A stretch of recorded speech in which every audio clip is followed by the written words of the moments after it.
varias condiciones de afección a nivel hepático, básicamente referido a la injuria que se va a suscitar cuando algún agente infeccioso de índole viral afecta la función del hepatocito y las consecuencias que vemos en algunos escenarios en la evolución de algunas de las infecciones que van a comprometer al parénquima hepático.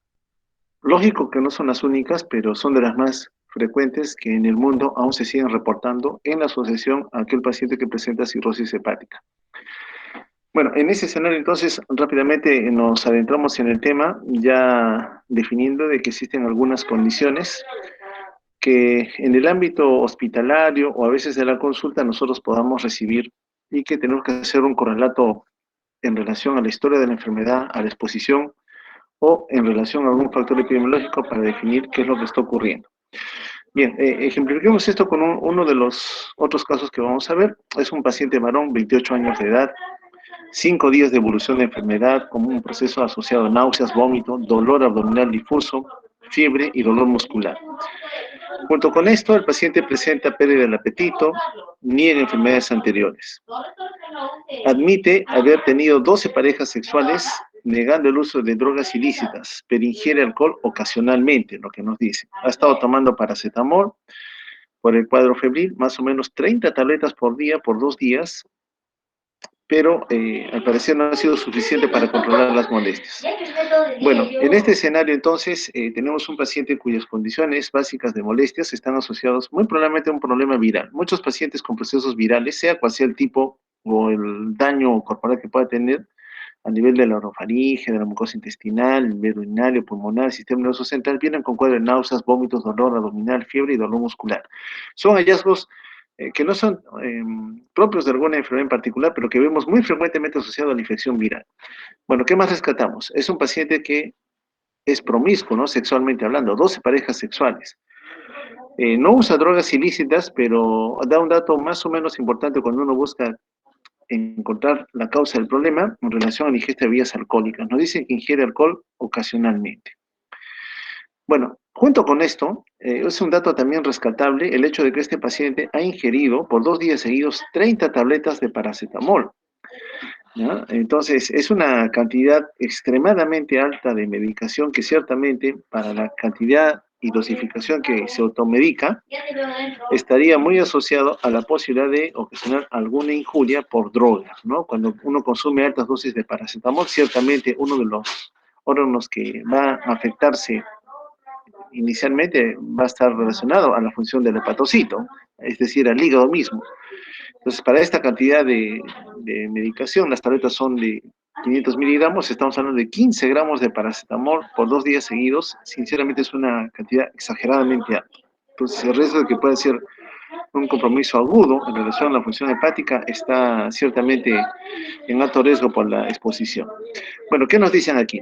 Ingresa febril 38,7, frecuencia cardíaca 98, su presión arterial estable, luce amarillo, una coloración amarillenta en las escleras de los ojos, en la piel misma, no hay nada en tórax, a nivel cardíaco tampoco se halla nada normal, y cuando examinan abdomen, encuentran que el hígado está algo aumentado de tamaño, se palpa 4 centímetros por debajo del rubor del costal derecho. Normalmente, cuando han hecho ustedes anatomía, si han examinado los cadáveres y todo, han visto que el parénquima hepático casi queda oculto o protegido por la parrilla costal, vale decir, no sobrepasa el límite de las costillas flotantes. En este escenario nos dicen que está 4 centímetros por debajo. Señal de que podría haber un crecimiento hepático, ¿no? Una hepatomegalia. No tiene distensión abdominal, no hay edema, y los exámenes auxiliares que rápidamente se le piden rescatan lo siguiente. El recuento de células blancas está normal. Sin embargo, las transaminasas, la TGP y la TGO están francamente elevadas. Por regla, en forma general, la mayoría de laboratorios señalan que el recuento de transaminasas es de 40 unidades por litro. Hablamos de injuria hepática aguda si es que el valor está 3 veces el límite superior normal. Si 40 es el límite superior normal, 3 veces más serían 120. ¿Cuánto tiene este paciente? En una 3.440 y en la otra 2.750.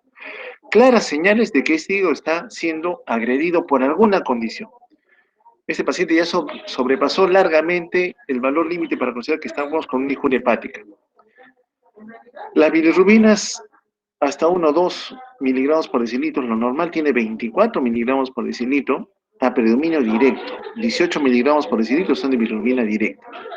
Se le mide la fosfatasa alcalina. Bueno, aquí algunos laboratorios 200, otros 250, depende del laboratorio. 349 está algo incrementado también fosfatasa alcalina. Ciertamente el perfil que acá nos están señalando es un perfil de función hepática. Es una de las pruebas que uno pide habitualmente para ver el hígado de esta persona está trabajando de forma adecuada o no. Y evidentemente lo que rescatamos es que las transaminasas están incrementadas, las bilirrubinas que se conjugan normalmente en el hepático, pero no solamente a nivel de hígado, sino que tienen que ser eliminadas o vertidas al tubo digestivo, están incrementadas. La fosfatasa alcalina es un marcador indirecto de que hay un problema para drenar la bilis desde los hepatocitos hacia el intestino. Sin olvidar que la fosfatasa alcalina no es exclusiva de una prueba de función hepática, sino también se produce o se encuentra a nivel ósea. Significa que a nivel de hueso, una sobreproducción por alguna condición propia del hueso podría también incrementar los niveles de fosfatasa alcalina. Pero en este escenario, claramente, con otras pruebas que básicamente abocan la evaluación de la función hepática, que son las transaminasas, las bilirrubinas, ya encuentro que hay ciertos estigmas de daño hepático. El nivel de albúmina, valor normal 3.5 o 4.5 gramos, no miligramos, gramos por decilitro, está en 3, algo disminuido. Tiempo de protrombina, 14 segundos. El tiempo de protrombina es una prueba de coagulación que básicamente va asociado a algunos de los factores que el hígado normalmente produce, en especial los factores vitamina K dependientes. Bueno, en este escenario nos dan un valor en segundos. Hoy en día, cuando hablamos de tiempo por trombina, preferimos asociarlo a una estandarización internacional conocida como INR. ¿Ya? En este caso nos dan un valor en segundos. No sé si para el laboratorio 14 es normal, para algunos es 10, para otros es 11, para otros es 14. Entonces, bueno sería que nos hubieran dado el INR, que acá no nos lo dan. Pero si uno sigue lo que los textos nos dicen, cuánto es el valor normal en segundos de tiempo por trombina, nos dirán 12 segundos. Pero no es un valor real, siempre hay que asociarlo al INR. Bueno, ¿cuál es el diagnóstico más probable? Evidentemente algo le está pasando al hígado, el hígado está siendo injuriado, es un paciente que está viniendo con clínica de una injuria hepática, al parecer asociado a un proceso agudo, porque viene con un cuadro febril, náusea, vómito, dolor muscular. Indirectamente me dicen, parece que el factor asociado a la injuria hepática sería un virus, porque ese cuadro clínico de dolor muscular, malestar, náusea, vómito, cuadro diarreico, tos, flujo nasal o congestión nasal, son típicos de la infección viral. ¿Cuál es la prueba más importante a realizar inmediatamente? Bueno, ya se le han pedido, ¿no? Las pruebas que nos dan un panorama general de cuál sería la condición de riesgo que este paciente tiene. Bien, entonces analizaremos ahora la fisiopatología en relación a este caso. Recuérdenlo para lo que viene a tipificar cuál sería el agente infeccioso en relación a la infección por virus de hepatitis B y virus de hepatitis C. Aunque no son los únicos, vamos a estudiar los otros tipos, que tampoco son los únicos, pero sí los más frecuentes. Bueno, en forma general, cuando hablamos de hepatitis viral aguda, tenemos que ayudarnos con la definición de términos. Hepatitis es cualquier condición en donde el hígado se esté inflamando. Es decir, cuál será la causa que está asociada a lesionar el hepatocito y desarrollo un desorden inflamatorio, le vamos a denominar hepatitis. Si el agente asociado a esa inflamación es un virus, diremos que es una hepatitis viral. Y dentro de los virus hay algunos que tienen alta predilección por afectar al parénquima hepático. Algunas veces el proceso no se resuelve en un tiempo prudente de días a semanas, como es lo habitual, sino que persiste con evidencia de daño hepático. Le toman las pruebas de función hepática y siguen encontrando alteraciones. Entonces podemos hablar en ese escenario de que el paciente tenga una hepatitis crónica. Pero para rotularla como tal, esas manifestaciones en donde las pruebas de laboratorio de la función hepática persisten anormales tienen que prolongarse por lo menos 6 meses. Es decir, si un paciente persiste más de 6 meses con pruebas hepáticas alteradas, hablamos de que se trata de una hepatitis crónica. No debemos olvidar que las injurias pueden tornarse en el ámbito de la reversibilidad si es que no nos dejan ningún daño asociado que se prolongue en el tiempo. Y característicamente las injurias reversibles están representadas por los cuadros de esteatosis o los cuadros de colestasis.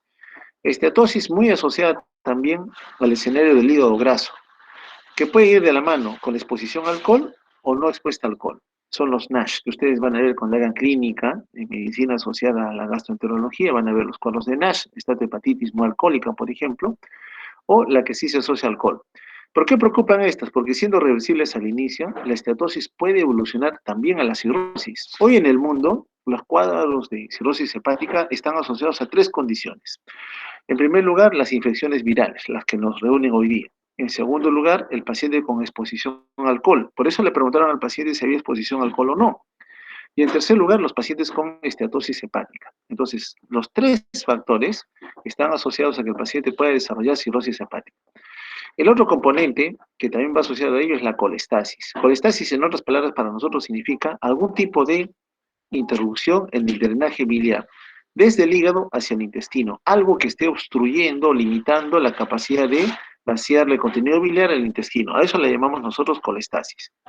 Bueno, estos son fenómenos reversibles, siempre y cuando nosotros actuemos a tiempo o el factor injuriante desaparezca o sea adecuadamente controlado, si es que fuera infeccioso, por nuestro sistema inmunológico. En el caso del alcohol, retirar el alcohol. En el caso de la estatosis hepática, buscar el agente causal de paciente diabético, paciente obeso, por ejemplo, que va asociado muchas veces a depositar tejido graso en el parénquima hepático y conducir a un proceso inflamatorio. Eso lo van a ver ustedes en clínica.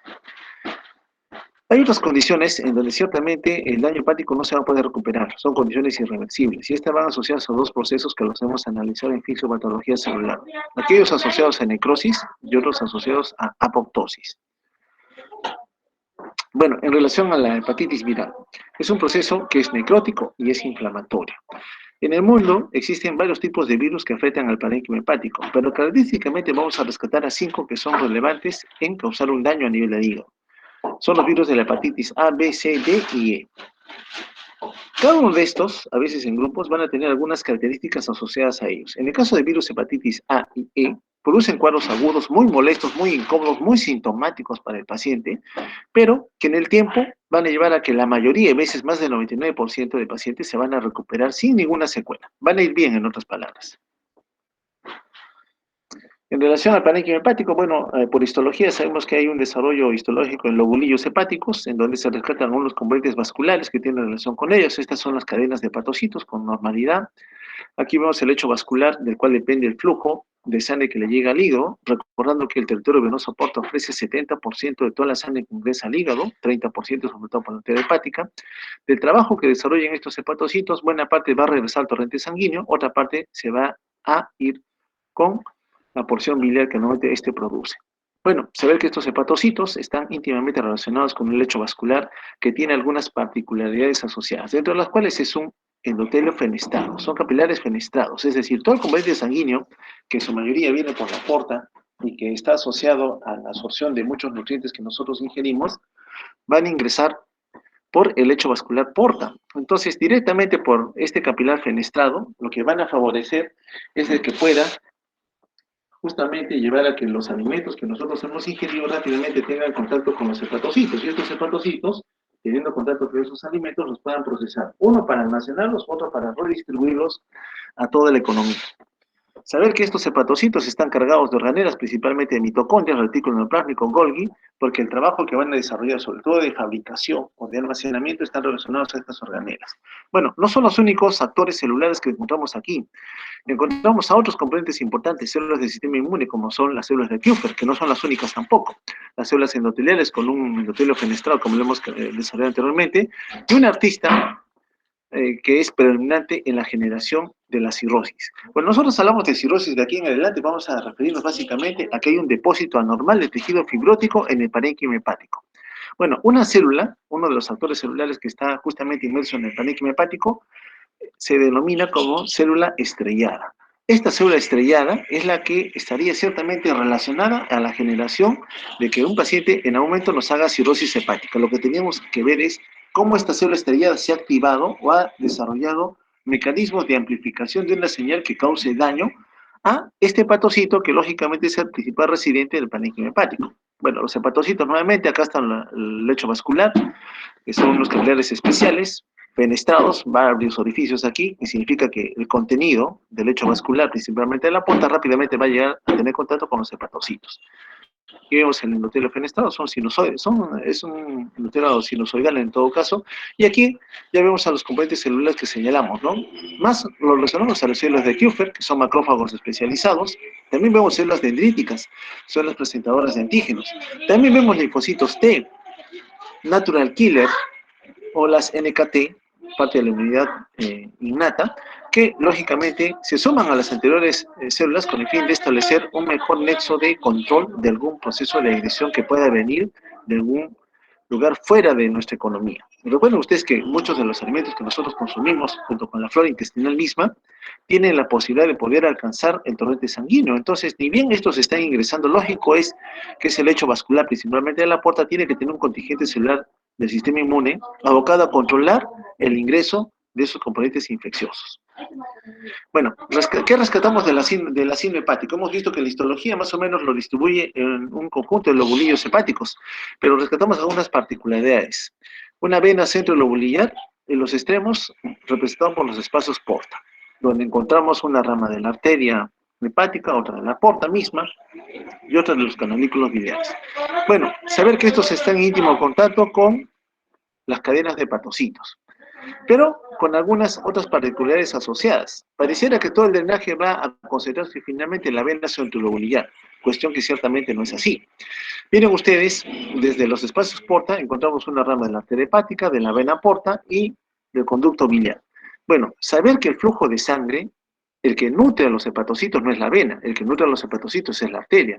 Pero recuerden ustedes que esta arteria solamente forma parte de ese 30% de sangre que normalmente llega al parénquima hepático. Entonces la sangre, rica en oxígeno y sustratos energéticos, directamente va a ir por la arteria o una rama de la arteria hepática. La vena porta lo que va a ofrecer básicamente son los sustratos energéticos, en su mayoría que vienen del tubo digestivo, junto con un contingente de agentes infecciosos que normalmente existen a nivel de la flora intestinal.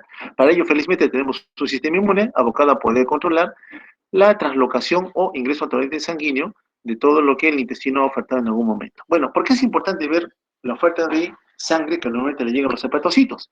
Porque igual como ocurre a nivel de corazón, en donde las arterias coronarias van a alimentar al miocardio desde la periferia hacia el endocardio, es decir, desde el epicardio hacia el endocardio, un aspecto más o menos similar ocurre a nivel del parénquima hepático. Se han desarrollado, se han cocinado tres zonas de perfusión hepática. La zona 1, que vemos aquí, muy cerquita a una rama de la arteria hepática, son hepatocitos que ciertamente en la mayoría de condiciones van a seguir recibiendo un flujo de sangre.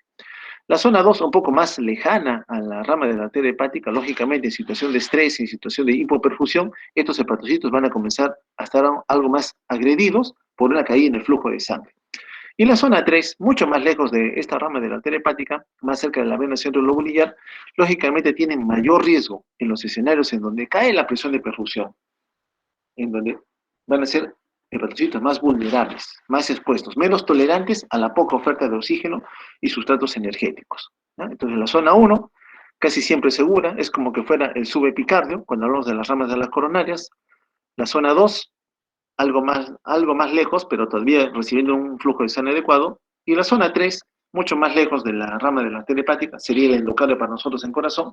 Lógicamente cae la presión de perfusión, sería la zona más vulnerable, más comprometida inicialmente. Bueno, al final de cuentas se establece una arquitectura, una red de vasos y canalículos biliares que van a únicamente representar para nosotros el trabajo que el hígado va a desarrollar en relación a la cantidad de sangre que le está llegando y algún producto que tenga que eliminarse no al torrente sanguíneo, sino a nivel de los canalículos biliares hacia los intestinos. Bueno, entonces la estructura histológica nos establece varios componentes celulares, una red de capilares importante que van a buscar alimentar a estos hepatocitos. Lógicamente va a depender de qué sangre que estén aquí. Existe ya una arquitectura, un ordenamiento muy representativo que tienen las cadenas de hepatocitos para poder trabajar con ese flujo o aporte de sangre que continuamente le llega. Vemos una gran cantidad de ramificaciones. Todos ellos al final se van a establecer un nexo con los hepatocitos. Es importante que lo tengamos en cuenta, esta arquitectura considerada como normal, que vamos a ver que en la cirrosis ciertamente se va a alterar.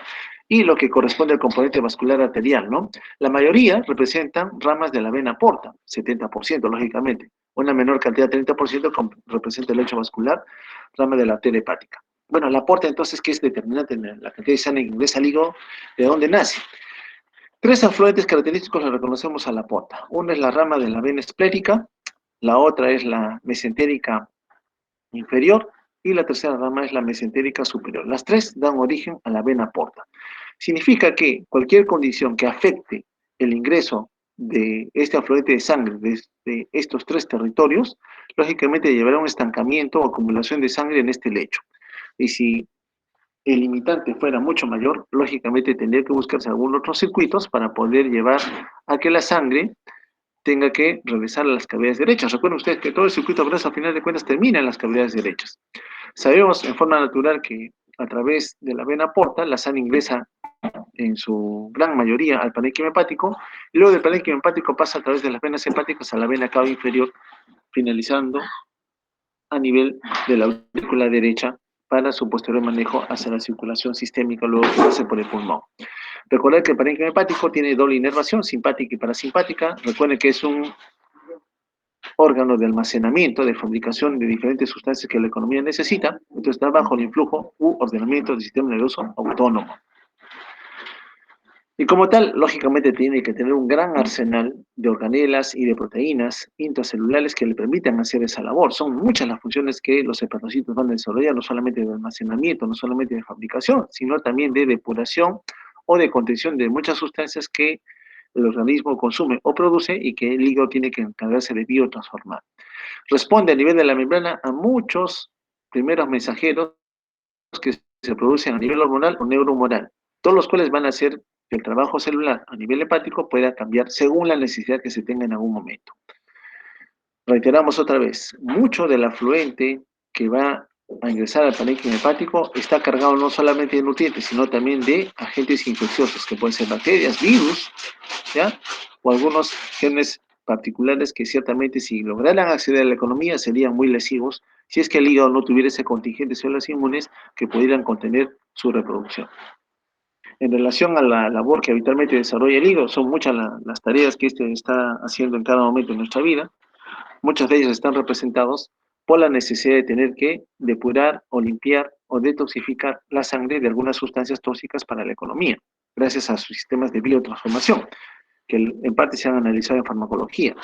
Otro escenario va en el sentido de tener que eliminar un componente hacia el árbol biliar con el fin de que a nivel intestinal, donde finalmente llega, favorezca también el metabolismo de algunos lípidos, el metabolismo de algunas vitaminas, las cuales son necesarias para poder ser absorbidas y lógicamente estimulen a otro nivel, uno de los cuales va a ser lógicamente el hepatocito, la producción de algunas sustancias como son los factores de coagulación o de por sí también producir algunas proteínas con poder oncótico como es la albúmina. Entonces, los hepatocitos desarrollan muchas tareas, aquí solamente se están resumiendo algunas de ellas.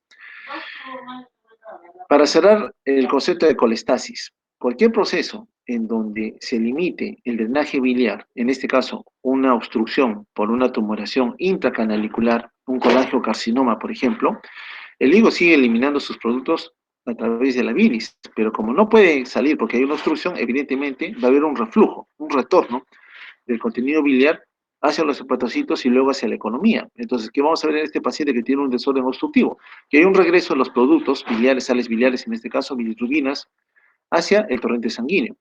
Otro que se va a elevar en el escenario de la colestasis es la fosfatasa alcalina. La fosfatasa alcalina se elimina por vía biliar, pero como no puede hacerlo, lógicamente regresa al hepatocito de aquí al torrente sanguíneo, en donde va a incrementar su concentración. A la larga, la colestasis causa una injuria en la función de los hepatocitos. Por tanto, va a disminuir la producción de proteínas, va a disminuir la capacidad de poder depurar o detoxificar la sangre, va a disminuir la capacidad de poder producir factores de coagulación. Por tanto, estos hepatocitos van a ser afectados en el tiempo por la colestasis. Al inicio se comporta como algo benigno, pero en el tiempo, una vez no resuelto, lógicamente va a haber un compromiso serio en la función hepática. Entonces, en este escenario, ¿cuáles son los eventos que nosotros vemos ya concentrados en la cirrosis hepática, que pareciera ser el evento más catastrófico asociado a una injuria que puede ocurrir a nivel de los hepatocitos? Bueno, recordemos nuevamente que a nivel del parénquima hepático existen varios actores celulares. Uno determinante son las cadenas de hepatocitos, las cuales siempre están expuestas a un volumen de sangre importante, tanto de la porta como de la arteria hepática, no trabajan solas, tienen células inflamatorias asociadas a ellas y una serie de canalículos biliares, en este caso, vasos, tanto venosos como arteriales, que tienen relación con la función celular. Bueno, para que esto se mantenga o haya una arquitectura de sostén, tiene que haber de todas maneras tejido conectivo. De tipo fibrótico sí, pero en poca cantidad. Hay tejido fibrótico sí, pero en poca cantidad. Los esposos porta, por ejemplo, tienen acumulado tejido fibrótico para sostener el lecho vascular. Bueno, en el paciente cirrótico, ciertamente va a haber un desarreglo completo de toda la arquitectura normal, llevándolo a una serie de procesos en donde vamos a ver que todos los componentes celulares van a reaccionar a una cadena de estímulos que se van a generar en algún momento que pareciera estar relacionado a una activación de la célula estrellada. ¿Y qué es lo que vemos en ese escenario ya resumido del paciente cirrótico? Que va a haber un gran depósito de tejido fibrótico, mayor acumulación de fibroblastos que van a depositar su contenido en todo el parénquima hepático, ya no solamente en los espacios porta. Aparición de los miofibroblastos, es decir, tendría que haber algunos factores que vayan a estimular el cambio en la función celular o el cambio en la estirpe celular, la diferenciación. Hay pérdida de las fenestraciones endoteliales, las cuales son determinantes para que los hepatocitos puedan exponerse a los diferentes componentes que están llegando por el territorio venoso porta o por alguna rama de la arteria hepática. Finalmente, la aparición de nódulos de regeneración. Todo esto va asociado a un proceso inflamatorio y cuando hay inflamación, siempre el reclutamiento de una activación de daño en el tejido. Entonces, mientras más inflamación ocurra, más tiempo esté inflamado algún tipo de tejido, lógicamente va a haber mayor estimulación de aparición de tejido fibrótico. Entonces, la aparición de los nódulos de regeneración no hace sino representar la activación de este proceso inflamatorio. ¿Y cómo lo vemos en histología? En morado vemos el depósito de tejido fibrótico en el espacio porta, que normalmente sabemos que tiene algo, pero notamos que en la progresión de la enfermedad este tejido fibrótico comienza a inundar o abarcar mayor territorio hasta que lleva a la generación de nódulos de regeneración, como lo estamos viendo acá. Y el tejido fibrótico como tal, en su desarrollo, en su expansión, comienza a estrangular el lecho vascular, comienza a evitar que el flujo de sangre siga entrando con facilidad hacia los hepatocitos, con el fin de que estos cumplan el trabajo que normalmente les competía hacer. Ya hemos visto que son varios trabajos de producción, de biotransformación, de depósito, y también relacionados a la respuesta inmunológica. Bueno, en todo lo que es entonces el componente fibrótico a nivel hepático, pareciera, repito, que la célula estrellada estaría relacionada a activar las señales para que esos actores celulares comiencen a tener un comportamiento desordenado.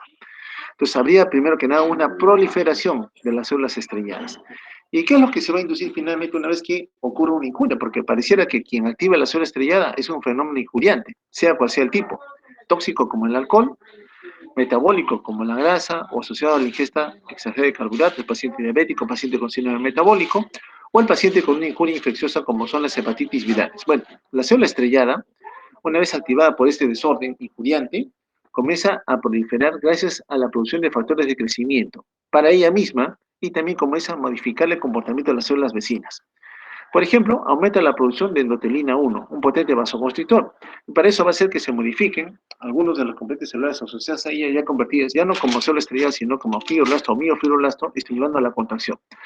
Mientras más contracción exista, lógicamente, mayor estrangulamiento del lecho vascular. Producción de factor de crecimiento transformante beta, el cual estimula la fibrogénesis, estimula la degradación de la matriz de tejido conectivo o matriz extracelular, la cual lógicamente interviene en mantener el equilibrio de las estructuras vasculares, pero aquí va a haber una degradación con reemplazo de tejido fibrótico. También la producción de quimioquinas, factor de crecimiento derivado de plaquetas, que son quimioatrayentes. ¿Para quién? Para células inflamatorias. Comienzan a haber mayor reclutamiento de células inflamatorias. Células T, las que ya existían, pero ahora en mayor número, natural killer, linfocitos B, los cuales a su vez producen más quimioquina, más ligandos, con el fin de que haya más células inflamatorias convertidas en el proceso. Entonces, no solamente tenemos a la célula estrellada que se activó al inicio, sino también reclutamiento de células inflamatorias. Según el factor de estrés que originó este desorden, puede en aumento desaparecer como tal y llevar a qué? A una reaparición de los mismos actores celulares que estuvieron hasta antes de la injuria, los que normalmente existían. Pero en otro escenario puede hacer que esos componentes celulares, principalmente los hepatocitos, comiencen a desaparecer por mecanismos de apoptosis o por mecanismos de necrosis. Muy bien, sabiendo que estos son los escenarios catastróficos y desfavorables que pueden ocurrir en el paciente con injuria inflamatoria asociada a un proceso infeccioso de tipo viral, tenemos que saber cómo hacer seguimiento o valorar que esta persona tiene un hígado normofuncionante o ya alterado en su trabajo. Entonces, ¿cómo evaluamos la función hepática? Primero que nada, en todo paciente que demande algún tipo de atención de ese tipo, tenemos que hacer una buena historia clínica, buscar los antecedentes. Y ya sabemos ya en el mundo, repito, estatosis hepática, paciente obeso, paciente diabético, paciente con síndrome metabólico, paciente alcohólico o paciente que en algún momento ha sido diagnosticado con algún tipo de hepatitis viral, de las que hemos señalado anteriormente. La historia clínica. En segundo lugar, el examen físico para buscar algún estigma de que ya este paciente tenga algún tipo de lesión o daño a nivel de la función hepática. Lo lógico que junto con esto tenemos que hacer pruebas de la función de hígado, si este hígado está trabajando de forma adecuada o no. Otras veces pedir estudios de imágenes para ver si el hígado tiene algún tipo de alteración en el parénquima mismo o si tiene alguna señal de que ya está ocurriendo alguna normalidad como el depósito de grasa, el hígado graso, la estenosis hepática o la aparición de nódulos de regeneración, señales de cirrosis para nosotros ya en grado avanzado. Y en el caso que tengamos duda diagnóstica, recurrir muchas veces a la biopsia. Y en otros escenarios, pedir marcadores no invasivos, ¿no? Este paciente que ya es alcohólico, que ya tiene hepatitis B, hepatitis C, por ejemplo, me interesa saber si ya está desarrollando o no cirrosis, a pesar que las pruebas de función hepática, de imagenología, de biopsia me digan que no. Bueno, hay marcadores no invasivos que también me pueden ayudar a diagnosticar que el paciente ya está haciendo cirrosis sin que aún tenga clínica de este daño, de esta alteración. Bien, examen físico, entonces, ¿qué buscamos en un paciente cirrótico? A nivel de las escleras, los ojos amarillos, ¿no? En grados avanzados, los anillos de Kaiser-Fleischer o la preadmisión de santelasma, que son unos pigmentos de color blanquecino que pueden aparecer, de color café que pueden ser en las escleras. A nivel del abdomen, el crecimiento del hígado, que no se ve en todos los casos. En algunos escenarios de infecciones virales vamos a ver un hígado crecido. En otro grupo vamos a ver que el hígado, al contrario, tiende a reducir su tamaño, porque tanta fibrosis se genera en su interior que se empequeñece el tamaño del parénquima hepático, no va a llegar a palparse como tal. Un hallazgo importante es el vaso aumentado de tamaño, la esplenomegalia.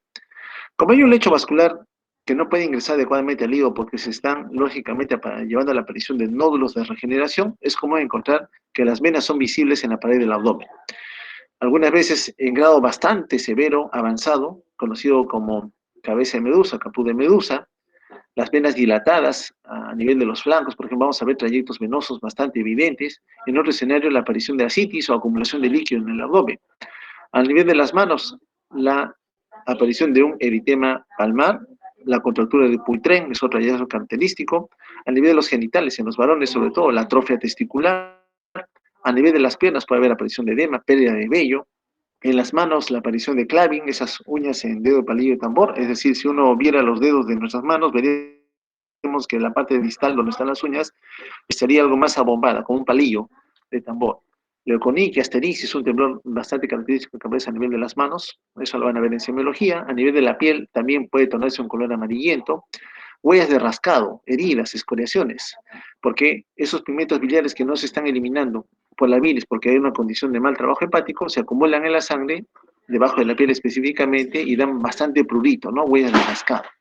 A nivel de tórax pueden aparecer las arañas vasculares. Si es que es un varón, las mamas aumentadas de tamaño, cuestión bastante infrecuente en el varón. El varón no está habituado a tener mamas aumentadas de tamaño. Vamos a ver luego por qué. Y a nivel de la boca, el aliento hepático, ¿no? Bastante característico del paciente con un cuadro de cirrosis avanzada.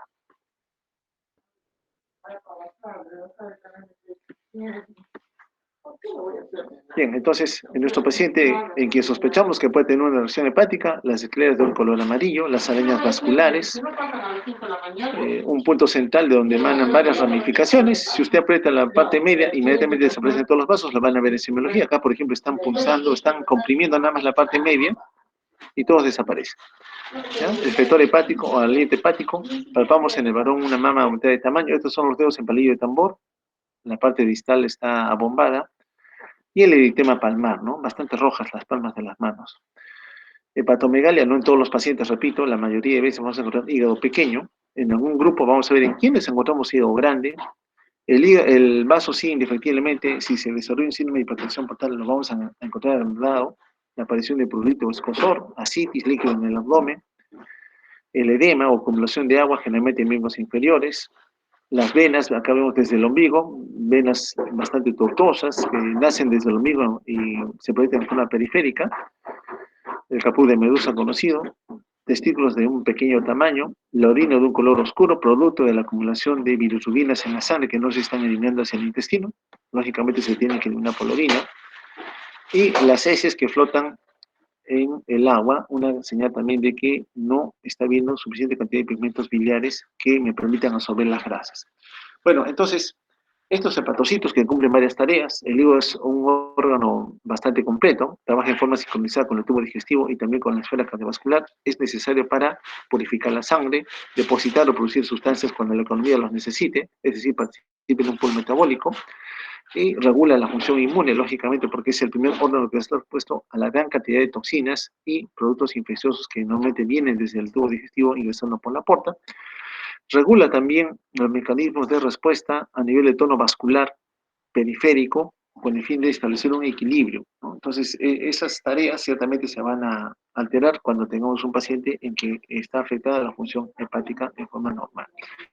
Bueno, una de las pruebas que habitualmente pedimos hace un instante, lo comenté, es el tiempo de protrombina, ¿no? La protrombina es un factor de coagulación que lo mete a nivel hepático, necesita el apoyo de la ingesta continua de vitamina K. Nosotros consumimos vitamina K, se absorbe desde el intestino, para eso necesitamos que haya sales biliares. Una vez que la vitamina K llega al parénquima hepático, induce al hepatocito a producir factores vitamina K dependientes, ¿no? 2, 7, 9 y 10 son los factores, son 4 factores de vitamina K dependientes. Pero otra parte viene de la flora intestinal. Las bacterias que tenemos en los intestinos producen también vitamina K, entonces nos ayudan en cierta manera, a pesar que el individuo no pueda consumir vitamina K, a ofertar este producto para que a nivel hepático estimule factores de coagulación que hagan que los coágulos se formen en la cantidad y calidad que deberían producirse normalmente. Vean lo que ocurriría en el escenario de que este paciente tuviera, por ejemplo, alguna tumoración en las vías biliares que no permite que la bilis pueda llegar al intestino. Si no tengo bilis en el intestino, limito la absorción de grasas y de vitaminas liposolubles, ¿no? Entonces la vitamina K es una de ellas, de las liposolubles. Una vez que está siendo ingerida, no hay sales biliares, pasa de largo, no se absorbe. Entonces uno sospecha, ¿no?, que quizás sea un fenómeno obstructivo. Entonces, ¿qué es lo que hacemos? Le damos vitamina K por vía parenteral, ingresa la vitamina K. Lógicamente, en este escenario en donde la vitamina K no se está absorbiendo, el tiempo de protomina va a estar prolongado, porque no hay protomina que se pueda formar. No tengo vitamina K que estimule el hepatocito a producir los factores de vitamina K dependientes. Bueno, entonces yo sospecho este escenario, le inyecto vitamina K al paciente, el hepatocito al contar con vitamina K, ahora sí me produce protomina, por tanto sí produzco factores de coagulación vitamina K dependientes, por tanto voy a formar un buen coágulo. Simplemente estoy haciendo una demostración de que la causa del problema ha sido el desorden obstructivo. Pero ¿qué ocurre en el paciente, por ejemplo, cirrótico? En aquel que sí tiene un daño en el parénquima hepático, ha perdido hepatocitos. Entonces, lógicamente, el individuo puede consumir vitamina K, pero esta vitamina K, cuando llegue, no tiene con quién actuar porque no hay hepatocito funcional, la mayoría se han perdido. Le das vitamina K por vía parenteral, va a suceder lo mismo, porque esta vitamina K, al momento de llegar al parénquima hepático, no va a encontrar hepatocitos suficientes con los cuales trabajar para que produzcan factores de vitamina K dependientes. En otras palabras, la producción de protomina va a estar bastante limitado. Es decir, yo tengo que tener una fábrica de hepatocitos funcionales para poder responder a la aplicación de vitamina K. Si no tengo una fábrica adecuada, como ocurre en el paciente cirrótico, por lo más vitamina K que le dé, lógicamente no voy a conseguir gran mejora. ¿Qué de las transaminasas? Otra de las pruebas que me ayudan a definir si la indemnidad del hepatocito se está manteniendo a salvo o no. Bueno, recordar que las transaminasas son enzimas intracelulares. El hígado no es el único órgano que las contiene. Los hepatocitos no son los únicos. ¿En qué escenario se elevan las transaminasas? Cuando hay muerte de tejido, cuando hay destrucción de células. Entonces se liberan las enzimas. En el páncreas también encontramos transaminasas. Entonces, cuando hay inflamación del páncreas, una pancreatitis, las transaminasas también se incrementan. En el corazón, miocardiocito, también hay transaminasas. Si es que hay un infarto, una lesión, una injuria, una agresión al miocardiocito, lógico que las transaminasas también se van a elevar. A nivel músculo esquelético también hay transaminasas. Por tanto, cuando ocurre una agresión, un daño, una destrucción, una tricción muscular, por ejemplo, también voy a hablar de las transaminasas. A nivel intestinal también. A nivel tumoral, los tumores son células anormales que se han indiferenciado, tienen la particularidad de tener que reproducirse a grandes velocidades. No hay un sistema de control de esa tasa de reproducción. Tal igual como se reproducen, igual se mueren. Entonces también las transaminasas en ese escenario se van a elevar. Entonces, cuando yo tengo un paciente con una injuria hepática aguda, lógico es que en los primeros días rápidamente las transaminasas se elevan, señal de que está ocurriendo una injuria aguda. Pero en la mayoría de casos, esas transaminasas tienen tendencia a descender. Desciende hasta valores normales, señal de que el individuo se está recuperando. Pero en algunos escenarios, esa agresión persiste en el tiempo. Y si pasa los 6 meses, como señalamos, ya rotulamos al paciente como portador de una hepatitis crónica. señal de que el proceso injuriante persiste, no se ha depurado, no ha sido eliminado de la economía. La fosfatasa alcalina, que ya lo comenté, sufre los mecanismos de circulación interhepática, es decir, se elimina por la vía biliar, llega al nivel intestinal y se vuelve a resolver. Generalmente es señal de drenaje biliar en forma normal. Cuando se eleva, nosotros podemos sospechar que hay un problema en el drenaje o que hay una sobreproducción. Entonces, cuando hablamos de problema en el drenaje, decimos que es colestasis. Cuando es sobreproducción, recordemos que la fosfatasa alcalina es una enzima que está a nivel de hueso. Entonces, cuando algo le pasa al hueso, por ejemplo, un tumor óseo, lógicamente los niveles de transaminasa alcalina se van a incrementar. Repito otra vez, fosfatasa alcalina no es un único marcador de daño hepático. También lo encuentro cuando tengo algún tipo de lesión a nivel óseo. Bueno, cuando hay un desorden obstructivo, un tumor otra vez a nivel de las vías biliares o de repente un parásito, una piedra, un cálculo de la vesícula migró y se estancó en el coledo codistal. Entonces la bilis no puede salir. Medimos pruebas hepáticas en el paciente y vamos a encontrar que en la sangre la fosfatasa alcalina está incrementada. Pero no solamente la obstrucción es causa de elevación de la fosfatasa alcalina, también cuando tenemos daño en el parénquima hepático vamos a encontrar fosfatasa alcalina incrementada.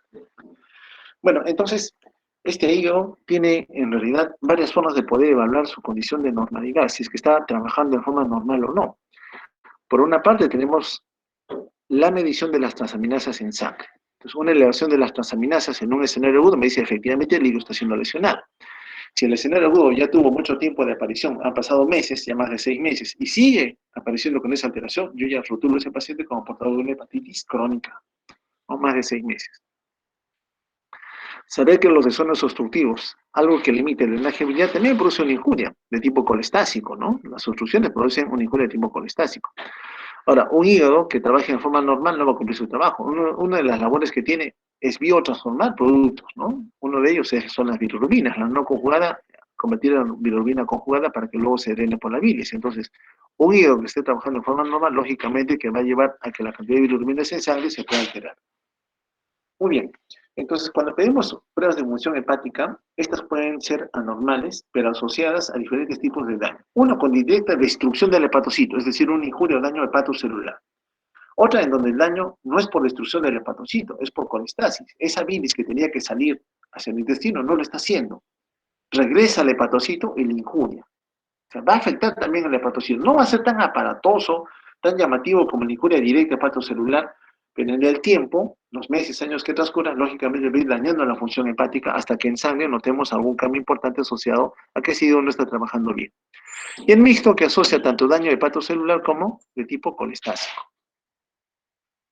En general, las pruebas que nos dirigen a valorar si el hígado está trabajando bien o no son medir cómo están las bilirrubinas, cómo está la producción de proteínas, cómo están los factores de coagulación y algunas veces el amonio, ¿no? Junto con las transaminasas que señalamos anteriormente.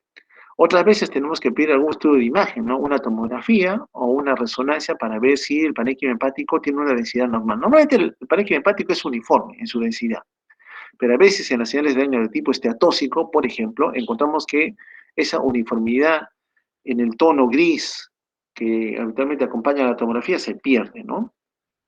O en la ecografía, ¿no? También señales de que puede ocurrir algo anormal. Y muchas veces para confirmar si hay o no cirrosis tenemos que tener una muestra. En relación a cirrosis, el diagnóstico, para aclararlo de una vez, es netamente patológico. Usted necesita una muestra de tejido hepático para decir este paciente tiene cirrosis. Todo lo demás, pruebas de laboratorio normal, historia clínica normal, examen físico normal, ecografía o tomografía normal, imágenes, solamente le dicen la sospecha de. Pero usted no puede hablar al 100% que sea cirrosis hasta que no tenga una pieza del órgano, en este caso del hígado, para decir que es cirrosis hepática. Entonces, una forma de hacerlo es con guía ecográfica, se introduce una aguja y se puede extraer una muestra del parénquima hepático. Si ustedes vieron un video en el Face, ahí se vio una toma de muestra de la tumoración mediastinal, del timoma que salió finalmente en patología. Ahí se vio como con una aguja especial se introducía ese el tumor. Lo mismo sucede acá con guía ecográfica, se introduce una aguja especial para sacar muestras del parénquima hepático y llevarlas a patología y confirmar si se trata o no se trata de una cirrosis hepática. Bien, entonces con esto, ahora sí nos adentramos rapidito a ver los mecanismos de injuria por los virus de hepatitis.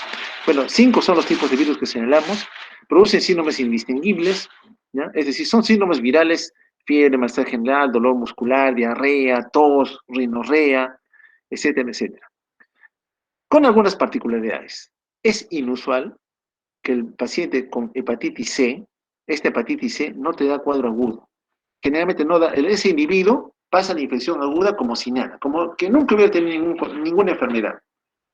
En cambio, la hepatitis A, la B, la D, la E, sí te dan manifestaciones de que tienes la infección en la etapa aguda.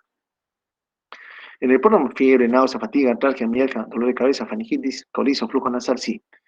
En el periodo de estado, sí, en esa etapa, la mayoría de infecciones, menos la C, el paciente se puede estar amarillo, el hígado agrandado y atención. Quiere decir entonces que esa hepatomegalia que señalamos en una diapo donde veíamos que podíamos palpar el hígado, la veo en todas las hepatitis menos en la C. En la hepatitis C tú no ves clínica aguda de la infección. Ahora, cómo evoluciona depende del tipo de virus. Cada uno de ellos evoluciona de manera diferente. La hepatitis A y E son muy contagiosas, bastante contagiosas. Mecanismo de transmisión fecal-oral. En nuestro país, la mayoría de nosotros ya tenemos infección por virus de hepatitis A. Si nos hacen un screening a la mayoría, más del 90% vamos a salir positivos a infección por virus de hepatitis A. Recién entró la vacuna y probablemente con los años esa tasa epidemiológica que calculamos para ver cuántos hemos tenido contacto con virus de hepatitis A disminuye. Pero la mayoría de nosotros en este momento, más del 90%, tenemos ya anticuerpos contra virus de hepatitis A. Es muy común entonces, ¿no? La hepatitis C es menos común. ¿Dónde más se concentra? En Asia, África, Centroamérica y el Caribe. Ambas sabemos que se pueden autolimitar. Ambas se resuelven en semanas. Quiere decir que cuando aparecen son muy molestas. Me duele el músculo, estoy vomitando, estoy nauseoso, estoy con fiebre, estoy amarillo, me duele el abdomen, me palpan el hígado crecido. Estoy muy incómodo. En la mayoría de casos, todas estas dos evolucionan bien. El paciente se recupera.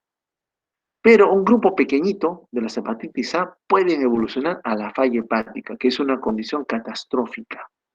¿Ya? La gran mayoría vamos a ir bien, o hemos ido bien, pero un grupo pequeño no. Hacen falla hepática fulminante.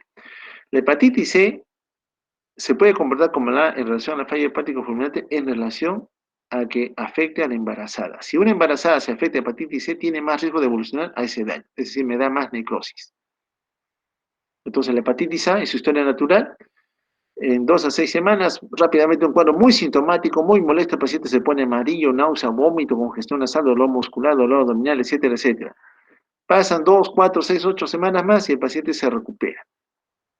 Y como señal de su recuperación en el tiempo, su sistema inmune ya está produciendo anticuerpos antivirus de hepatitis A. ¿No?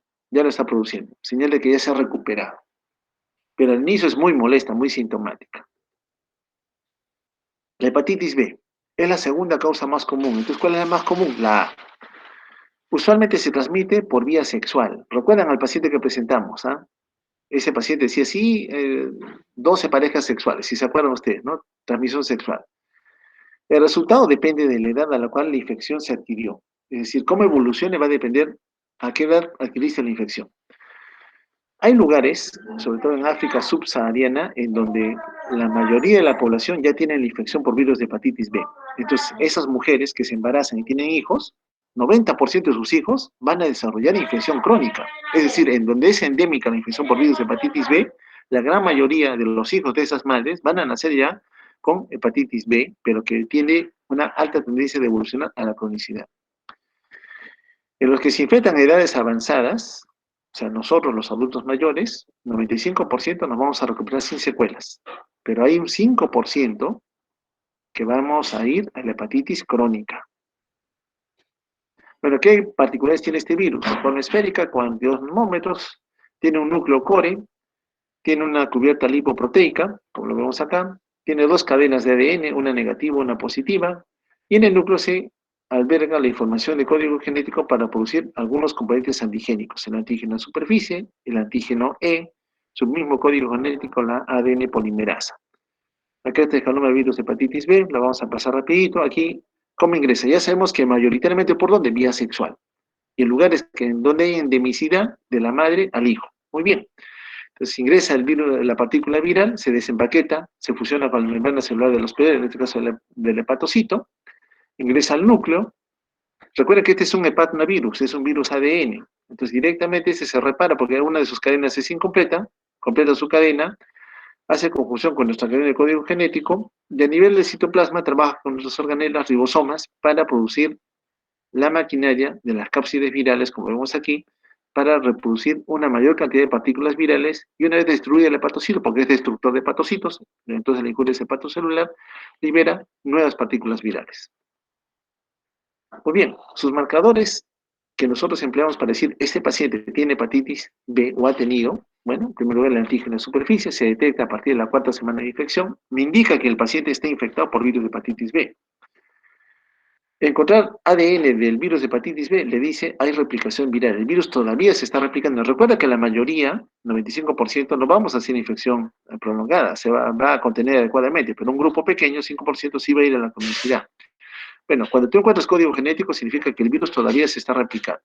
En la práctica clínica consideramos 10 a las 4 copias por mililitro cuando encontramos ADN del virus en el torrente sanguíneo. El core, el antígeno core, también es señal de replicación viral. Cuando tú mides en un paciente, quiero saber si el paciente ya está saliendo de la enfermedad o todavía está abocado a tener la infección activa, tú mides el antígeno core y si te sale positivo, tú dices, este virus todavía se está replicando. El antígeno E también va asociado a replicación viral. Sin embargo, encontrar antígeno en negativo no implica que no esté todavía activa la enfermedad. Entonces, no nos sirve mucho para hacer seguimiento, a diferencia de la C, del antígeno C. Bueno, sabiendo que el virus viene con su propio contingente, con sus propios patrones moleculares asociados al patógeno, sus PAMPs, se van a producir anticuerpos, evidentemente. Anticuerpos contra el core, de tipo IgM, IgG, anticuerpos contra el antígeno de superficie, anticuerpos contra el antígeno E. Bueno, cuando encontramos los anticuerpos, básicamente me están diciendo que la enfermedad ya se está resolviendo, cuando es contra el core. Cuando es de tipo IgM, simplemente nos está asociando a que hay una infección aguda. Cuando es contra el antígeno de superficie, me dice, usted ya desarrolló en algún momento la enfermedad, ya la tuvo, pero todavía tiene anticuerpos contra un componente propio del virus. Cuando le salen anticuerpos antígeno E, indica que ya no hay casi replicación viral. Prácticamente usted dice, este paciente ya está saliendo del proceso. Bueno, entonces, en resumidas cuentas, un paciente afecto de virus de hepatitis B, sabemos que ellos van a hacer infección aguda, sintomática, molesta, dolor muscular, náusea, vómito, hígado crecido, eso nos hace el virus de hepatitis B, relaciones sexuales principal determinante, hijos de madres enfermas con virus de hepatitis B, es el otro grupo. Bueno, la gran mayoría, lógicamente, hacen cuadro sintomático, y de estos que hacen cuadro sintomático importante, la gran mayoría se recupera. Mira que menos de 1% nos puede hacer hepatitis fulminante y llevar a la muerte. La única solución para ellos es trasplante hepático. Bueno, 5%, 95% van bien, en otras palabras, 5% evolucionan a la hepatitis crónica. De esos que van a la hepatitis crónica, un tercio evolucionan a la cirrosis y un pequeño porcentaje nos pueden ser un carcinoma hepatocelular. Igual, uno u otro terminan en la muerte del paciente. A nosotros, a la mayoría, nos han inmunizado para virus de hepatitis B, pero no todos hemos hecho anticuerpos, no todos estamos protegidos, en otras palabras. Para considerar que estamos protegidos para la vacuna, para hepatitis B, tenemos que dosar los anticuerpos antivacuna y decir recién, estoy protegido. En otras palabras, todos ustedes, si se han inmunizado, tendría que haberse medido anticuerpos contra la vacuna, que es un requerimiento importante para saber si ya estamos protegidos o no. Bueno, al final de cuentas, la mayoría de hepatitis B, entonces, si bien es cierto, en la etapa aguda son muy molestas, muy sintomáticas, se van a recuperar. Los que hacen hepatitis crónica, ¿por qué nos importan? Porque pueden ir a la cirrosis o pueden ir a la presión de un carcinoma hepatocelular. Entonces, el curso típico de un paciente con virus de hepatitis B es de que, es cierto, en la etapa de estado, de algunas semanas, 2, 4, 6 semanas, sintomático el paciente, molesto, con mucho malestar, fiebre, náusea, vómito, dolor muscular, congestión nasal, etcétera, etcétera, la mayoría de veces, la gran mayoría, esos síntomas se van a resolver. 2, 3 meses ya se resolvieron ya. Y junto con esta resolución aparecen los anticuerpos dirigidos contra el componente antigénico del virus. Ya sabemos los síntomas que presenta el paciente. Pero un grupo pequeño, 5%, las molestias persisten, la clínica persiste. Este paciente, que fue muy sintomático al inicio, baja algo los síntomas, pero persiste sintomático en el tiempo, con componentes antigénicos propios del virus que persisten positivos en la sangre, señal de que el virus se sigue replicando. Lógicamente, en ese grupo poblacional, el riesgo de que hagan carcinoma o cirrosis es mucho mayor.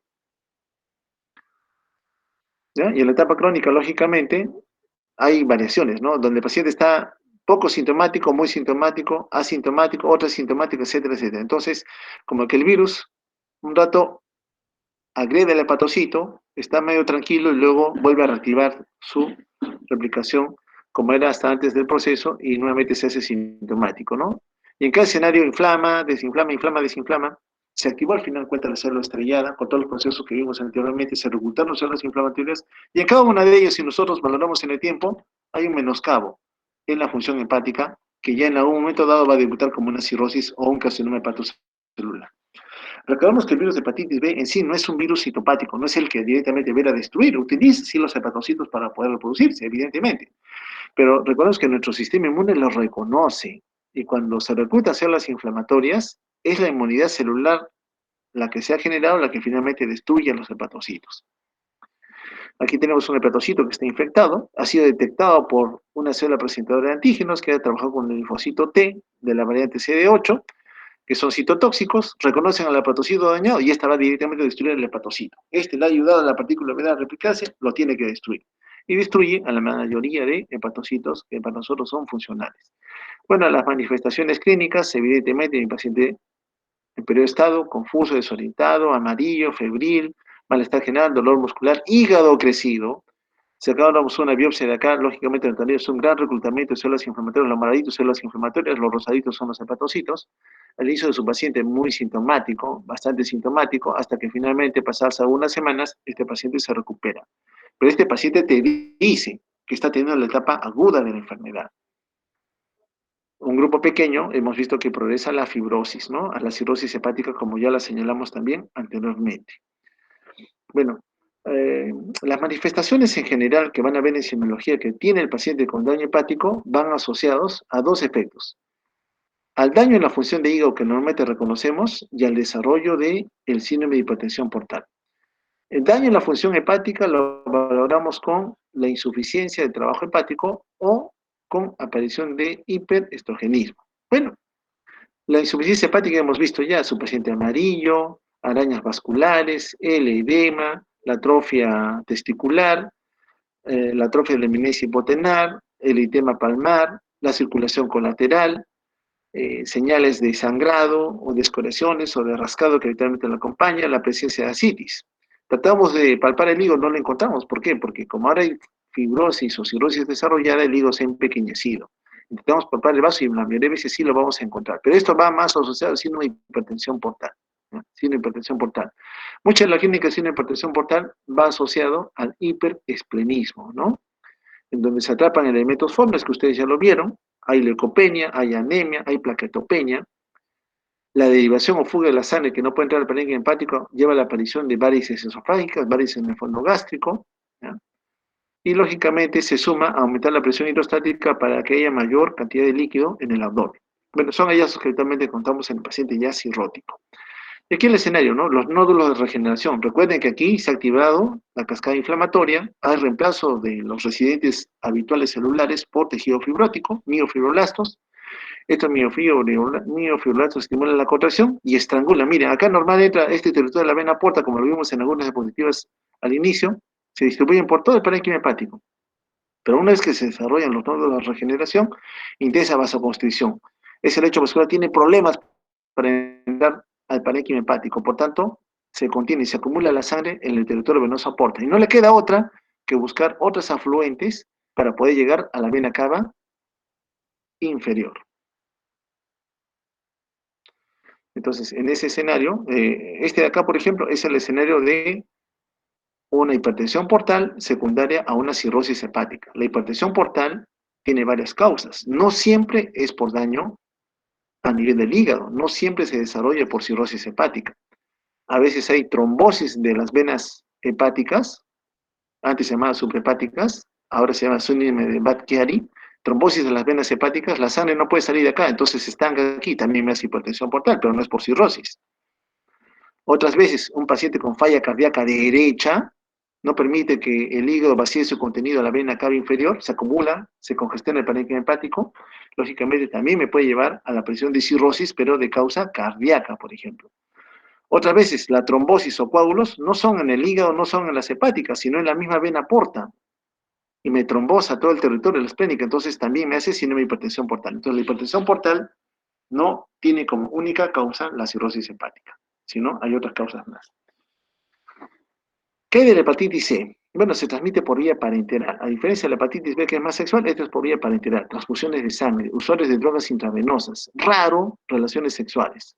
Muy raro. Desconocido, 40% de los casos. Es poco común que produzca hepatitis aguda, ya lo sabíamos. La hepatitis C es más simuladora. Como que nunca hubieras tenido contacto con hepatitis C. Esta enfermedad va a debutar cuando ya el proceso esté avanzado. El paciente va a venir ya sintomático, pero con toda la clínica que vimos de la ictericia, el abdomen balonado producto de la citis, las arañas vasculares, esa circulación colateral, el edema, las escoriaciones, hematomas, equimosis, encefalopático con hematemesis. O sea, ya viene cuando la enfermedad ya avanzó. En cambio, hepatitis B no. Esa hepatitis B es sintomático desde el inicio. No lo olviden, por favor. Muy bien. Recordad que esta tiene tendencia a producir pues hepatitis crónica, ¿no? Acá. Bueno, existen varios genotipos, a diferencia del virus de la hepatitis B, este es un virus ARN. Como virus es reconocido por nuestro sistema de defensa específico, linfocitos T CD4, CD8 y sobre todo estos, con quienes trabajan con interferón de tipo beta. Importante saber esto porque hoy en día la maquinaria farmacológica para controlar la replicación del virus de hepatitis C va con el uso de los interferones, ¿no? Bueno, igual la partícula viral tiene que tener contacto con el hepatocito, tiene que ser engullida, bajo el mecanismo de proteínas de clatrina a nivel de la membrana celular es engullido, acopla, primero tiene que convertir su cadena, su código genético en cadena ADN, acoplarse a nuestro código genético y de ahí favorecer la replicación. Bueno, igual ingresa a tener contacto con los hepatocitos, mi sistema inmune lo reconoce, se activa o se sobreactiva en general el linfocito TCD4, CD8 natural killer, ¿y qué hacen? Destruyen hepatocitos. Entonces es mi sistema inmune el que genera la mayor destrucción. En ese escenario inflamatorio, esta de acá, la célula estrellada, se activa y produce todos los componentes que vimos anteriormente con el fin de favorecer el cambio en todos los actores que normalmente existen a nivel del parénquima hepático. Bueno, un grupo de estas respuestas inmunológicas asociadas al enfrentamiento del virus de hepatitis C va acoplado más a la respuesta CD4, en donde la carga viral es rápidamente contenida, controlada, sin que se permita la progresión de la enfermedad. Pero hay otro en donde se reactiva la infección viral y sobre todo lleva de la mano una respuesta con linfocitos T CD8. Y estos CD8 parecían ser los que van a promover la respuesta desordenada para que la infección tienda a la cronicina y no desaparezca como normalmente ocurre con otras infecciones virales. Esta en particular tiene tendencia a la cronicidad. A pesar que el paciente puede haberse recuperado, en algunos pocos hay síntomas al inicio de la enfermedad, como que limpias o depuras la economía de partículas virales, te quedan algunos anticuerpos, estos anticuerpos no son suficientemente certeros para impedir la mayor replicación viral. Repito, esta infección en particular sí tiene tendencia a hacerse crónica, a diferencia de la hepatitis B, donde una pequeña cantidad tiende a la cronicidad. Bueno, infección aguda, mira, entre 60 y 90% van a la infección crónica, luego de varios años, fase luna y miel, igual como otras tantas enfermedades, un grupo puede ir a la descompensación, 3% por año, cuando debuté a los 50, 60 años, cada año va a aumentar el riesgo de que me descompense, otro grupo va a la aparición de la cirrosis y otro también a la aparición de carcinoma hepatocelular. Hepatitis D es un virus ARN, tiene una particularidad este virus, necesita que haya coinfección con virus de hepatitis B. Si el paciente no tiene hepatitis B, no va a haber infección por la hepatitis B. En otras palabras, si yo tengo un dato con un paciente o el mecanismo de infección con una fuente de hepatitis D, no puede ser afectado si antes yo no tengo también virus de hepatitis B ya metida en mi economía. Es decir, necesita que haya una infección previa con virus de hepatitis B a la par. O sea, es una coinfección, en otras palabras. Saber que 10 a 20% de los casos pueden desarrollar falla hepática aguda. En relación a esta falla hepática aguda, que lo hemos mencionado en hepatitis A poco frecuente, en hepatitis B más frecuente, ¿a qué nos referimos? Bueno, algunos pacientes afectos de hepatitis viral pueden hacer una falla hepática fulminante. La característica es que desarrollan una necrosis masiva. Ese paciente en pocos días destruye todos los hepatocitos. Y si ya no tienes hígado funcional, te mueres, en otras palabras. A eso hablamos de falla hepática fulminante. Generalmente se asocia virus hepatitis B, hepatitis D. Características, su paciente puede venir encefalopático, trastorno de coagulación, gran alteración en las pruebas de función hepática, como el hígado es un depósito, almacén de sustratos metabólicos, hipoglicemia, ¿no? Hiperamonemia, acidosis láctica. Pobre pronóstico, la mayoría se mueren. Si no hay trasplante hepático, la mayoría se van a morir. Bueno, la clínica no hace diagnóstico en ese escenario. Lo que requerimos básicamente para cuando queremos pedir pruebas de laboratorio para estas infecciones es pedir dosaje de anticuerpos, ¿no? En el caso del virus de hepatitis A, encontrar anticuerpos de tipo IgM, siempre IgM me dice infección aguda. Anticuerpos antihepatitis C, un poco raro de encontrar porque, repito, la infección es poco sintomática, pocas veces te va a decir que hay algo anormal. La única prueba certera para decir que tienes una infección aguda ahí va a ser encontrar el código genético del virus, ARN. Me voy a poner yo de ejemplo. Cuando yo regresé de mi residencia a este hospital, porque yo salí de este hospital del Seguro Social a hacer mi residencia, tuve un paciente cirrótico de hepatitis C, recuerdo, que entró encefalopático. Y parte del proceso para mí era pedir un análisis de gases arteriales. Bueno, yo fui a tomar la muestra de gases arteriales, tenía yo ubicada la arteria braquial, y cuando voy a pinchar la arteria braquial, mi mano izquierda estaba sosteniendo la cara anterior del codo, y en ese momento que pincho, el paciente se mueve, y al moverse, saco la aguja y me pincho el dedo. Y el paciente era hepatitis C. Entonces, en ese momento, yo tengo convicción de que he tenido contacto con una fuente para el cual no estoy inmunizado. Entonces, yo quiero saber si voy a desarrollar una infección aguda, porque yo sé que esta infección es asintomática. Entonces, ¿cómo yo demostraba que no tuviera la infección? Los anticuerpos no me iban a servir, porque esos aparecen tardíamente. A mí me interesaba saber si ya tenía o no la enfermedad. Entonces, no me queda otra que medir carga viral, ARN del virus. Tuve que hacerme control al mes, a los 3 meses, a los 6 meses, a los 12 meses, al año. Así estuve varios años. Felizmente salió negativo para mí. En este caso, no tuve ya muestra de que había tenido un contacto. O sea, a pesar de tener un accidente laboral con una fuente, hepatitis C, el paciente que les dije, yo me pinché con un aguja que ya tuvo contacto con él, salí negativo. Entonces, la única forma de mostrar era midiendo carga viral. Bueno, con hepatitis B, lógicamente el antígeno de superficie, junto con la elevación de las bilirrubinas, paciente histérico, me establece que el paciente tenga una infección de este proceso, ¿no? Bueno, hepatitis B ya sabemos, la aparición de anticuerpos de tipo IgG a usted le establece inmunidad, sobre todo si está contra el core. Bueno, saber en relación a hepatitis B que puede haber un periodo de semanas entre la aparición de los anticuerpos contra el antígeno de superficie y la desaparición de este antígeno de superficie, eso le llamamos periodo de ventana. ¿Qué significa periodo de ventana? No tienes evidencia ni del virus en tu sangre ni de los anticuerpos contra él.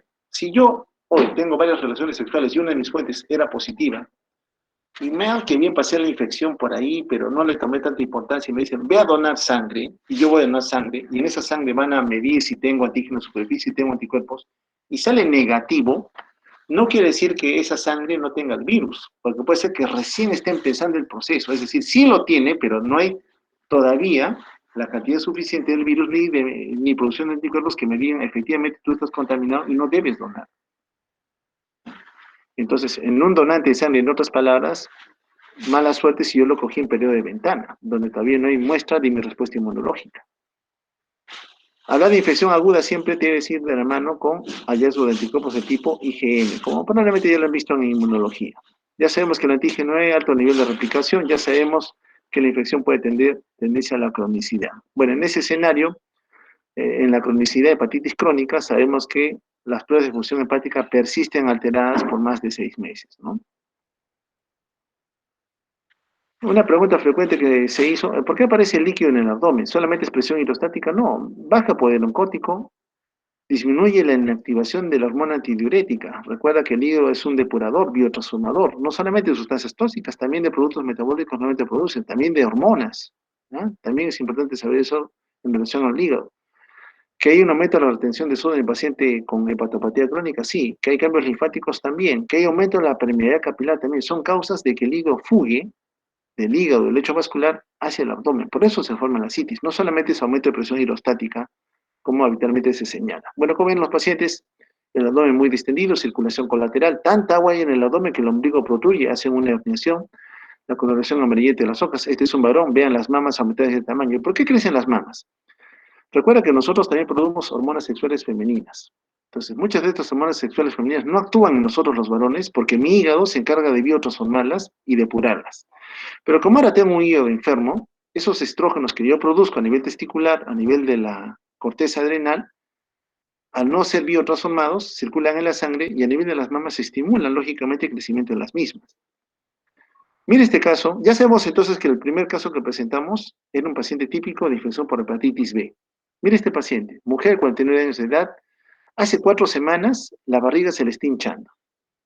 No hay mayores molestias, ha tenido 3 embarazos, ha recibido transfusiones de sangre en alguna oportunidad, hace 20 años está casada, señala que su juventud era liberal, inhaló cocaína 1 o 2 veces en las fiestas. Su prueba para VIH salió negativa. Ha recibido transfusión de sangre 20 años atrás, en donde las capacidades que teníamos en el laboratorio para poder detener infecciones agudas por virus de hepatitis C era muy limitada. ¿Qué le encontramos? Está delgada, piel pálida, sí luce amarilla, hay líquido en el abdomen, no le palpan el hígado por si acaso, ¿eh? Ella está viniendo ya con un cuadro evolutivo, recién 4 semanas nos dice. Sodio 129, albúmina algo disminuida, bilirrubinas algo incrementadas, tiempo por trombina no nos miden en él algo prolongado, mira las plaquetas 78.000. ¿Cuál es el diagnóstico más probable? Ya evidentemente tiene un trastorno de la función hepática, ya viene con ascitis, yo sospecho hepatopatía, pero ella nunca se dio cuenta. Pero sí hay asociación a transfusión de hemoderivados u hemocomponentes. Entonces yo directamente deduzco de que mi primera sospecha es que esta paciente ha tenido infección por virus de hepatitis C. Como es una infección asintomática al inicio, ahora sí se está tornando sintomática. Ya pasó la luna de miel. Ahora sí se va a demostrar el trastorno como tal. Es decir, ya viene con un daño avanzado en el hígado. Ya la hepatitis crónica ya lo señalamos ya, paciente fibrótico. La aproximación clínica en hepatitis crónica siempre son 2 escenarios, hepatitis B o hepatitis C, pero también puede ser por alcohol, exposición a drogas o hepatitis autoinmune. Lesiones metabólicas para hepatitis crónica, hemocromatosis, enfermedad de Wilson o déficit de alfa-1 antitripsina. Recordar entonces que en la cirrosis lo que encontramos son fibrosis, nódulos de regeneración, se destruyen hepatocitos, se deposita colágeno, el hígado se encoge, ¿ya? Así sea una hepatitis B sintomática, hígado agrandado en el inicio, si hubiera hepatitis crónica, ese hígado de ser grande se va a reducir de tamaño y se va a tornar nodular y duro. ¿Y qué es lo que ocurre? Bueno, nuevamente, ya sabemos que existen varios actores celulares a nivel de la microhistología hepática. Se dan cadenas de hepatocitos con un lecho vascular sinusoidal, principalmente representado por una rama de la porta. ¿Tiene relación conjunta? Sí. Evidentemente hay una capacidad del hepatocito de poder regenerarse y modular su replicación según la injuria que pueda tener en algún momento. Puede regenerarse al final de cuentas y recuperar su histología. Sí. ¿Pero qué ocurre en la cirrosis? Bueno, evolucionamos de un hígado normal, de un endotelio fenestrado, sinusoidal en este caso, actores celulares que trabajan con ellos para hacer que los hepatocitos puedan ciertamente modular las respuestas metabólicas e inmunológicas que les compete, pero en el paciente cirrótico vamos a encontrar cambios sustanciales. La célula estrellada cambia y se transforma en miofibroblastos. Hay depósito de tejido fibrótico en lugares que no debería haber. Hay una total desorganización de la arquitectura de las cadenas de hepatocitos, depósito anormal de tejido fibrótico, desaparición de los sinusoides o esos orificios que comunicaban directamente el contenido vascular con los hepatocitos, y lógicamente la aparición de estos miofibroblastos. Entonces se pierden las fenestraciones, se engruesa la lámina basal, hay proliferación de miofibroblastos, hay depósito de matriz extracelular pero de tipo colágeno, ya que va a limitar en gran medida el accionar de los hepatocitos y pérdida de las microvellosidades que los hepatocitos ciertamente puedan tener. En todo este escenario hemos visto que es la célula estrellada la que estaba quietecita, tranquila, sin actuar, hasta que hubo una injuria, un factor de estrés que le estimuló, proliferó y modificó toda la respuesta que normalmente aquí debería ocurrir. Entonces el escenario es que causamos una distorsión en esta arquitectura. Lo de arriba es lo normal, lo de abajo es el paciente cirrótico. Mira la célula estrellada cómo está comenzando a proliferar, a migrar, a engrosar la lámina basal, en perder las microvellosidades de los hepatocitos, altera su arquitectura, deposita más tejido fibrótico, esta rama de la porta ya no va a tener tanta facilidad de acceso, recluta células inflamatorias que no van a hacer sino perjudicar o alterar este ambiente que hasta este momento para nosotros era considerado normal. Era un flujo libre de sangre para exponer el contenido intestinal a los hepatocitos. Ahora mira cómo cambió en el paciente cirrótico. Todo es tejido fibrótico. Ya el hepatocito no tiene oportunidad de poder interactuar con el contenido que se ofrece a través de los sinusoides. A nivel de sinusoidal hay capilarización, la lámina basal es reemplazada por miofibroblastos, se incrementa la resistencia sinusoidal. Se incrementa la resistencia sinusoidal, la vena porta tiene problemas para evocar todo su contenido a nivel de parénquima hepático, o con otras razones más que van acompañando al paciente cirrótico. Y al final de cuentas lo que vemos es esto, ¿no? Depósito de tejido firótico en un parénquima que no está habitado para él. Y eso va a llevar a la aparición de nódulos de regeneración. Esos nódulos de regeneración pueden ser pequeños, por eso hablamos de cirrosis micronodular, o de gran tamaño, hablamos de cirrosis macronodular. Otra vez, cirrosis micronodular, la macronodular, una limpieza anatómica de un paciente cirrótico, como de un hígado normal pasamos a un tejido firótico como tal. Al final de cuentas, repetimos para resumir, entonces los síntomas clínicos de un paciente con hepatitis crónica y asociada a cirrosis, disfunción hepática e hipertensión portal. Ya sabemos por qué se produce uno u otro. La clínica, asitis, varices esofágicas, hiperespanismo, los shunts, es decir, la sangre que no entra al hígado, no se depura, no se transforma, no retira las toxinas, pasan a la circulación sistémica, llegan al cerebro y ocasionan encefalopatía. Parte de la sangre, sabemos que va a buscar una ruta de escape yéndose al territorio venoso del esófago, y aparecen las varices esofágicas, como estamos viendo acá, grandes dilataciones tordosas a nivel del tercio distal del esófago, otras veces aparecen en el fondo gástrico, por endoscopía, acá está metiendo un endoscopio para endoligadura, dentro de la endoligadura estrangulo el componente varicial, que ya lo vimos en un caso clínico ya la semana pasada, lo mismo, las estructuras variciales a nivel de esófago o de fondo gástrico. En un paciente ya fallecido, vemos estas varices que se rompieron y ocasionaron una mayor lesión a nivel esofágico. Acá está el caput de medusa, señales de una gran limitación del drenaje venoso, un vaso normal y un vaso aumentado de tamaño, esplenomegalia. Hepatitis A, entonces, para recordar, transmisión fecal oral, muy sintomática al inicio, la mayoría de veces evolucionan bien. Hepatitis B, transmisión sexual, no lo olviden. ¿Ya? Muy sintomática al inicio, la gran mayoría avanzamos bien. Un pequeño porcentaje van al carcinoma hepatocelular o a la cirrosis. Marcadores, ya sabemos los antígenos, el core, el antígeno E, el antígeno de superficie y la presión de los anticuerpos correspondientes. Hepatitis C, hemoderivados, ¿no? Principalmente hemoderivados, exposición a componentes sanguíneos. Importante saber ese desorden. Bueno, unas veces, con el fin de aliviar al paciente, hemos visto al paciente con hemorragia digestiva, lo colocamos una sonda especial de Sengstack en Black Mode. Una alternativa es saber, bueno, hipertensión portal está desordenada porque la porta no puede entrar al parénquima hepático que tiene nódulos de regeneración. Bueno, se coloca un catéter por la vena yugular, llegamos hasta una de las ramas de la hepática. Ven ustedes aquí en la parte distal, está colocándose una aguja con un stent, el stent se ha ampliado y aperturo una ruta para que la sangre de la porta ahora sí pueda encontrar mayor facilidad de ingresar al parénquima hepático y llegar a la vena cava inferior. Entonces, este es un shunt, ¿ya? Un TIPS, se llama TIPS. Shunt yugular para permitir que la porta tenga facilidad de acceso a la vena cava inferior. ¿Nos ayuda a bajar las manifestaciones de hipertensión portal? Sí, pero ¿con qué se complica? Todo este contenido directamente del intestino con muchas toxinas, productos nitrogenados, pasa directamente a la circulación sistémica y llega al cerebro. Muchos de estos pacientes nos hacían encefalopatía, pero es una medida de rescate, o se sigue empleando, pero nos da solamente un tiempo, porque la única salvación para estos pacientes es que quites el hígado enfermo y lo reemplaces por uno sano. Muy bien, no sé si en este momento, por favor, el grupo que me está acompañando tiene alguna duda, pregunta, para tratar de resolverla.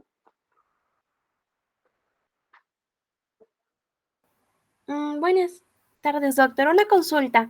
¿De qué libro Dígame. sacó, aparte del por